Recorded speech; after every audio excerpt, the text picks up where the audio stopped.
സാമ്പത്തിക പിന്നാക്കാവസ്ഥയിലുള്ള വിദ്യാർത്ഥികളെ സഹായിക്കാനായി ജില്ലാ ശിശുക്ഷേമ സമിതിയുടെ നേതൃത്വത്തിൽ ആരംഭിച്ച പദ്ധതി ഏതാണ്? പഠനമിത്രം പദ്ധതിയാണ്. സാമ്പത്തിക പിന്നാക്കാവസ്ഥയിലുള്ള വിദ്യാർത്ഥികളെ സഹായിക്കാനായി ജില്ലാ ശിശുക്ഷേമ സമിതിയുടെ നേതൃത്വത്തിൽ ആരംഭിച്ച പദ്ധതി. വന്യജീവികളുടെ ആവാസ വ്യവസ്ഥ പുനരുജ്ജീവനത്തിനായി വനംവകുപ്പ് നടത്തിയ പദ്ധതി ഏതാണ്? വിത്തൂട്ട്. വന്യജീവികളുടെ ആവാസ വ്യവസ്ഥ പുനരുജ്ജീവനത്തിനായി വനംവകുപ്പ് നടത്തിയ പദ്ധതിയാണ് വിത്തൂട്ട്.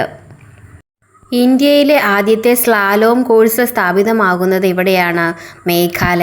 മേഘാലയയിലാണ് ഇന്ത്യയിലെ ആദ്യത്തെ സ്ലാലോം കോഴ്സ് സ്ഥാപിതമാകുന്നത്. പട്ടികജാതി വിഭാഗം വിദ്യാർത്ഥികൾക്ക് പഠനമുറി നിർമ്മിക്കാനായി 2 ലക്ഷം രൂപ അനുവദിക്കുന്ന പദ്ധതി ഏതാണ്? പഠനമുറി പദ്ധതി. പട്ടികജാതി വിഭാഗം വിദ്യാർത്ഥികൾക്ക് പഠനമുറി നിർമ്മിക്കാനായി 2 ലക്ഷം രൂപ അനുവദിക്കുന്ന പദ്ധതിയാണ് പഠനമുറി പദ്ധതി. കുടുംബങ്ങളെ സന്തോഷ കേന്ദ്രങ്ങളാക്കാൻ ലക്ഷ്യമിട്ടുള്ള കുടുംബശ്രീ പദ്ധതിയാണ് ഹാപ്പി കേരളം. കുടുംബങ്ങളെ സന്തോഷ കേന്ദ്രങ്ങളാക്കാൻ ലക്ഷ്യമിട്ടുള്ള കുടുംബശ്രീയുടെ പദ്ധതിയാണ് ഹാപ്പി കേരളം.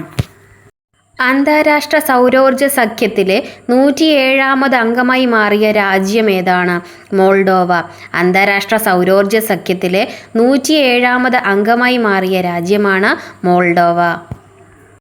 പൂർണ്ണമായും സൗരോർജ്ജത്തിൽ പ്രവർത്തിക്കുന്ന ഇന്ത്യയിലെ ആദ്യ നിയമസഭയാണ് ന്യൂഡൽഹി.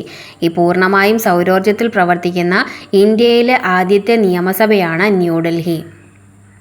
ലളിതകലാ അക്കാദമിയുടെ 64ാമത് ദേശീയ കലാപ്രദർശനം ഉദ്ഘാടനം ചെയ്തത് ന്യൂഡൽഹിയിലാണ്.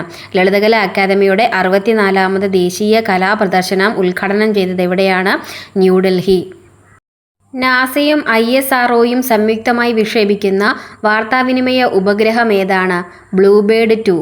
ബ്ലൂബേർഡ് 2 ആണ് നാസയും ISROയും സംയുക്തമായി വിക്ഷേപിക്കുന്ന വാർത്താവിനിമയ ഉപഗ്രഹം. Thank you.